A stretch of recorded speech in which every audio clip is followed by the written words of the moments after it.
E aí vamos falar de Bolsonaro. Ontem a gente comentou por alto, tinha esquecido de trazer a matéria, hoje eu trouxe a de ontem e ainda a matéria, quer dizer, de anteontem é que saiu ontem, vejam só. Presidente em exercício do Patriota diz que não tem retorno de Flávio Bolsonaro há 40 dias. O Adilson Barroso está afastado. E até então, Flávio não vem conversando com o Ovasco Rezende. Aí você vê, o Ovasco Rezende disse que conversou com Flávio Bolsonaro há cerca de 40 dias, a respeito de seu futuro na legenda, com acerto de que o senador daria um retorno. Até agora, nada. Se quiser tomar o partido, não é bem-vindo. Se for para fazer composição positiva, será bem-vindo. Isso é que a gente falou lá atrás. Veja como são as coisas, né? O simples fato da gente ter tentado olhar as coisas como elas são, tentar olhar assim, vamos olhar as coisas como elas são, em vez de falar o que a gente deseja. Muitas vezes as pessoas querem assistir algum conteúdo para sentir o coração sendo afagado. A pessoa ir lá, lacrar, mitar, falar que não sei quem é isso, não sei quem é aquilo outro, blá blá blá, tititi. Eu sou a favor mais da linha de trazer informação para as pessoas. Naquele momento eu falei para você, pessoal, vamos aqui ser sincero. O PSB, o Patriota, o Adilson Barroso, ele tem apenas 30% do partido. Isso aqui tem cara que vai dar errado. Entrar assim desse jeito pra mudar tudo, não vai. Pra conversar pode até ser. E o cara fala, pra conversar até vai, agora pra vir com tudo não vai. Tanto que o Adilson foi afastado, ainda foi referendado a decisão no TSE.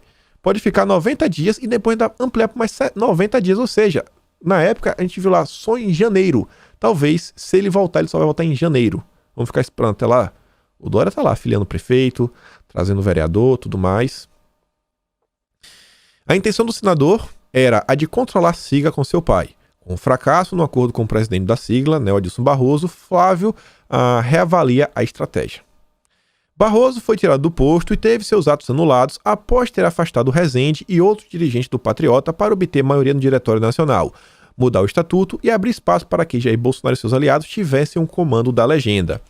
E ainda sai essa outra matéria, na Veja, falando, após brigar com o cacique, Bolsonaro descarta o Patriota. Aparentemente, Bolsonaro brigou com Adilson Barroso. Jair Bolsonaro rompeu de vez com o Patriota, partido com o qual já não estava tendo a melhor das relações. Segundo aliados, o presidente teve uma briga feia na última terça com o mandatário da sigla, o Adilson Barroso, antes de ser internado em Brasília e depois transferido para São Paulo, onde permanece em observação no hospital. Adilson, que está afastado do comando da legenda até setembro, era a última figura amiga de Bolsonaro no partido e foi responsável pela filiação do Flávio Bolsonaro. O movimento abriu um racha na sigla que tem tentado expurgar os bolsonaristas. O afastamento de Adilson, inclusive, é visto como uma represália ao seu alinhamento com a família do presidente. E aí diz que Bolsonaro, nesse exato momento, considera agora ir ou para o PTB, ou para o PP de Ciro Nogueira, ou para o PL do Valdemar Costa Neto, ou o Partido da Mulher Brasileira. Legendas com as quais já tem conversas avançadas.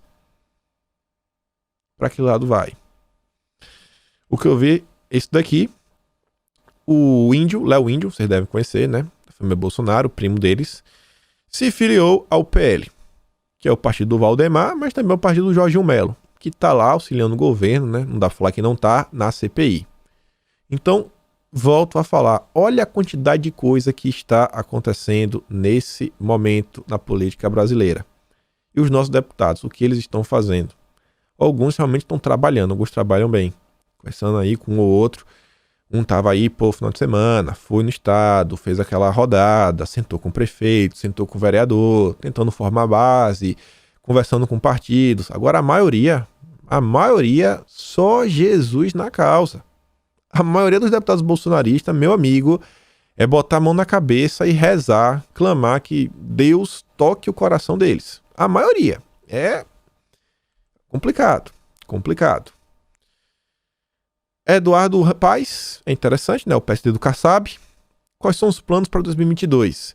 Recém-chegado ao PSD, Eduardo Paes tem dito a aliados que seus planos para o ano que vem incluem ajudar o partido do Kassab a eleger entre 6 e 10 nomes do Rio de Janeiro para a Câmara, no caso aqui a Câmara Estadual.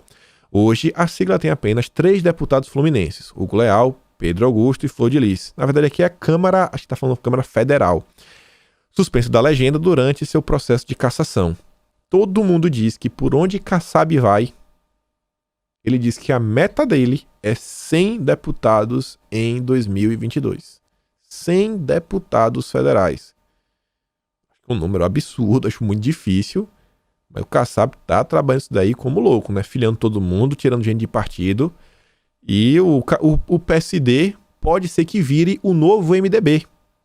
Tomar o lugar do MDB, inclusive nessa parceria com os petistas. Aquela parceria PT-MDB pode virar PT-PSB do Kassab. O Amaziz mesmo aí tá feliz da vida, tendo conversas secretas com o Lula. E aí, vejam só, avançando aqui rápido, falar agora da questão do fundão, que ainda quero falar um pouco de Cuba. São algumas matérias aqui, só quero trazer informação para vocês.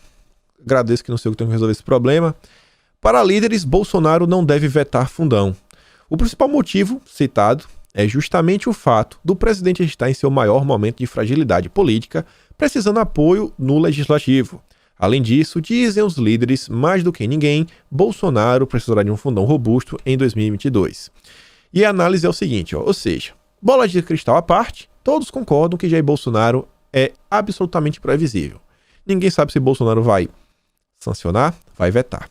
Acho que todo mundo concorda. Aliados do presidente avaliam que o desgaste é momentâneo. Ano que vem ninguém mais se lembrará do assunto. Sei, né? Acho que o pessoal vai lembrar, é muito dinheiro. O fato é que os 6 bilhões, vamos chamar de falar 6 bilhões, né? Escandalizaram a sociedade, inclusive eleitores bolsonaristas. Nos bastidores, deputados dizem que o valor foi uma gordurinha para ser negociada com o governo. Mas que baita gordura, hein? Eles triplicaram. No detalhamento do orçamento, o fundão pode ficar entre 3 ou 4. Se ficar em 4, já é o dobro. 6 é o triplo, né? Os mais irritadiços do Centrão alertam. Se o presidente vetar o fundo, deverá ser retaliado. A vingança seria atrasar a votação do orçamento e outras pautas importantes, como o novo Bolsa Família. As reformas, tributária, administrativa. Pessoal, não tem ninguém besta. A matéria também falando, ó, dependente do Centrão e sem apoio popular, Bolsonaro terá nova crise com decisão sobre o fundão. Essa matéria aqui dá para comentar sobre outras coisas. Prensado entre o derretimento de popularidade e a dependência do Centrão, Jair Bolsonaro terá a escolha difícil entre vetar ou sancionar a LDO, com previsão de 5,7 para o fundão. O veto à ampliação dos recursos irritaria o Centrão. Se ele veta, o Centrão fica com raiva. Que o Centrão é formado por parlamentares que são sua base de sustentação e garantem a aprovação de projetos. São os votos. E se ele não vetar, se ele sancionar, os políticos podem ficar felizes, mas por outro lado, vai ter um desgaste com apoiadores. Em número cada vez mais reduzido, como os levantamentos do Datafolha têm mostrado. Nas redes sociais, parlamentares bolsonaristas que votaram favoravelmente, têm sido hostilizados pelos próprios seguidores. Aqui que eu falei pra vocês, tem uma coisa que eu vou falar. Eu não acho que Bolsonaro ele tá tendo assim um número reduzido de apoiadores. Eu acho que vem acontecendo a distância entre a esquerda e a direita nas redes sociais que vem ficando um pouco menor. Não dá para negar que a esquerda vem, articulando, trabalhando para colocar seus planos para frente. Principalmente aí com a CPI. E óbvio, ainda tem alguma galera aí na direita que acaba jogando um pouco contra e acaba gerando um monte de confusão, em vez de todo mundo procurar um tema, para centrar aí, vamos aqui. Você vê, durante o ano a gente teve alguns temas que uniram as pessoas. A gente comentou ontem a Mamata Connection. Todo mundo tava comentando, quase todo mundo comentando Mamata Connection. Renan sabia de tudo. Todo mundo tava lá comentando sobre o assunto. Tivemos aí também, teve um assunto lá, quando o Lula foi solto no início, todo mundo ficou revoltado junto. E recentemente agora a questão de Cuba. A questão de Cuba, até a galera que tava assim meio afastada, meio afastada assim de Bolsonaro, assim meio longe, voltou pra perto. Porque não tem como concordar com os petistas. E que você vê, houve uma época em que ele estava frágil no Planalto, mas com muito apoio popular. Tem menos apoio popular do que qualquer outro momento e está mais dependendo do que nunca de sua base no Congresso. Não sei se seria basicamente isso daí, mas não dá para negar. Essa distância entre as forças, A direita eu ainda acho que tem muito mais força no âmbito digital, mas a esquerda vem crescendo. O Vitor Hugo, que é o líder do PSL na Câmara, é um bolsonarista, fala o seguinte, ó, que os bolsonaristas torcem para que Bolsonaro vete, mas ressalta que o chefe do executivo tem um espectro grande de componentes políticos a serem avaliados. O líder do PT, olha o que o petista diz, né? O líder do PT na Câmara afirma que o PT quer fundo público para não estar na mão dos empresários. Para ele, o dilema de Bolsonaro mostra que ele está na mão do Centrão.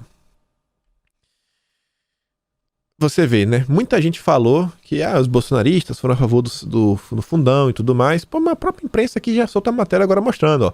Tentativa de barrar fundão, turbinado, reuniu apenas 5 partidos.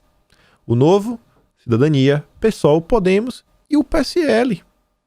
Toda aquela narrativa criada, que os deputados bolsonaristas são a favor do fundão, é lorota, lorota. Você pode discordar da estratégia.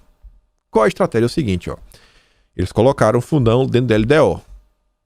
Você tinha 2 estratégias. Votar contra a LDO, mas você votar contra tudo que está na LDO, tudo, e também contra o fundão, é uma estratégia. A outra estratégia era você vota pela LDO e depois você vota pelo destaque do Novo para só retirar o fundão. Basicamente eram as 2 estratégias que estavam na mesa.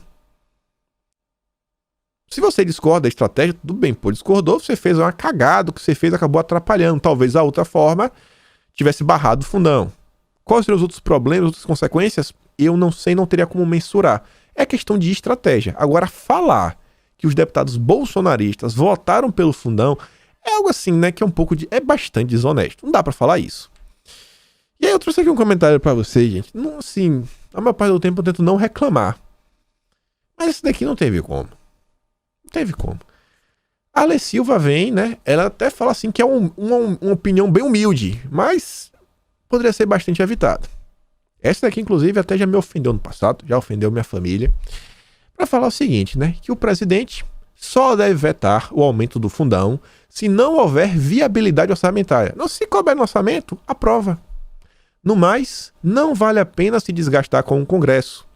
A maioria ali foi eleita usando o recurso, o que prova que a maioria dos eleitores não se importam com isso.